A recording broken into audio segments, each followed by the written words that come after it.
Hai, apa kabar? Oke, masuk di bulan September artinya kita bakal bahas konten tahunan yakni mengenai update iOS dan kali ini tuh udah masuk di iOS 17. Dan iOS 17 ini dirilis sama Apple di tanggal 17 September, keren ya.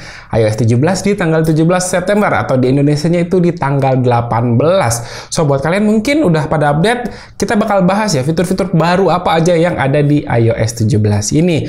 Dan untuk update device atau HP-HP apa aja atau iPhone apa aja yang dapat update iOS itu adalah yang paling rendah itu iPhone XS, artinya iPhone XS ke atas. Yang menggunakan iPhone XS ke bawah kayak iPhone X, iPhone 8, 7, iPhone SE Gen pertama itu udah nggak dapat update iOS lagi, jadi udah mentok di iOS 16 kemarin.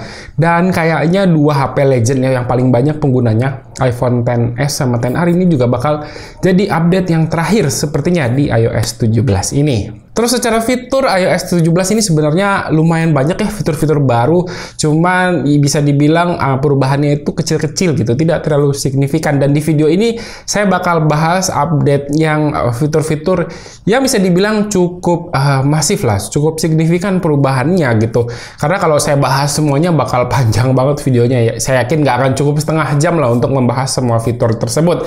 Jadi di sini saya bakal bahas fitur-fitur yang esensial aja dan durasinya kalau bisa nggak panjang banget. Jadi bisa buat nemenin kalian makan. So, yuk langsung aja kita mulai untuk fitur yang pertama. Let's go. Jadi yang pertama itu ada yang namanya standby mode. Jadi dengan mengaktifkan fitur ini di bagian setting, maka saat iPhone kita dicas lalu disimpan dalam posisi horizontal seperti ini, maka nanti akan muncul widget-widget penting yang bisa kita ganti-ganti. Seperti jam, cuaca, dan lain-lain. Pokoknya tinggal di swipe-swipe aja. Jadi ini tuh mirip kayak lagi ngecas Apple Watch gitu. Oh ya, untuk ngecasnya ini nggak mesti pakai MagSafe ya, jadi pas ngecas dengan kabel juga si fitur standby-nya ini bakal aktif. Fitur kedua di bagian Spotlight Search atau search di bagian home screen, ini sekarang bisa akses menu dengan cara lebih cepat. Contohnya di sini saya mau matiin Bluetooth, cukup dengan ketikan aja keyword di bagian search, lalu nanti hasil pencariannya langsung terdapat akses buat nyala atau matiin si Bluetooth-nya. Ini tuh fitur yang berguna, jadi kita nggak perlu masuk-masuk ke bagian menu settingan lebih dalam lagi, dan fitur itu bisa dibilang cukup mempermudah dalam mengakses menu yang dibutuhkan. Ketiga, widget yang semakin memanjakan para pengguna, terutama di widget reminder seperti ini. Jadi buat kalian yang suka bikin task list harian, fitur ini tuh akan berguna banget.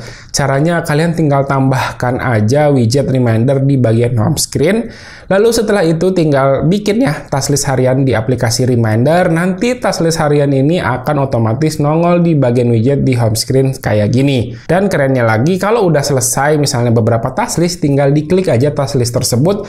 Dan otomatis task list yang udah dikerjakan tadi akan hilang dari home screen. Keempat, ini yang paling mind-blowing sih menurut saya. Fiturnya yakni ada di aplikasi Safari. Ada fitur yang namanya Listen to Page yang bisa ngebacain isi dari website yang sedang kita buka. Caranya itu tinggal buka aja Safari, terus buka website yang ingin dipilih ya, atau ingin dibuka. Dan pilih menu di bagian kiri dan pilih Listen to Page. Nah, nanti bakal keluar suara yang ngebacain isi dari website yang sedang kita buka ini. Loop Yarn for Beginners, everything you need to know. Autumn updated, April 21st, 2022. This post may contain affiliate links. Please read my disclaimer.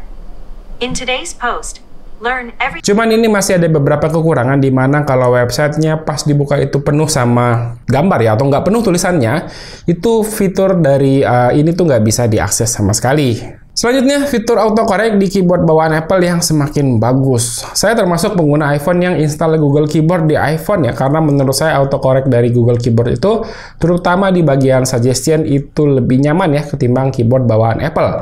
Tapi sekarang untuk autocorrect di keyboard Apple udah lebih bagus dan nyaman digunakan. Terus dia juga udah langsung responsif, memperbaiki tiap kata yang salah ketik dengan cukup akurat.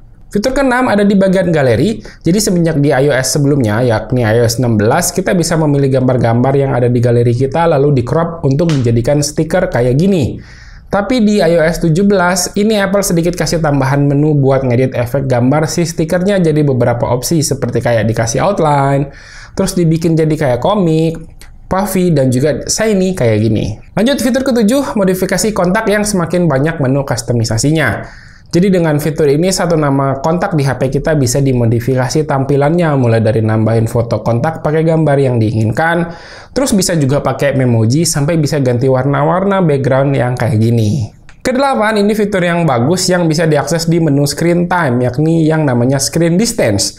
Jadi dengan aktifkan fitur ini, ketika kita menggunakan HP dalam jarak yang terlalu dekat dengan mata, maka nanti si HP akan mengeluarkan notifikasi. Jadi fitur ini dia mendeteksi berdasarkan Face ID dari si iPhone-nya.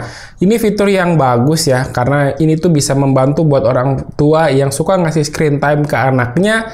Jadi anaknya tuh bisa pakai HP dengan jarak yang nggak terlalu dekat, karena kalau terlalu dekat ya notifikasinya muncul, HP-nya nggak bisa diakses sama sekali.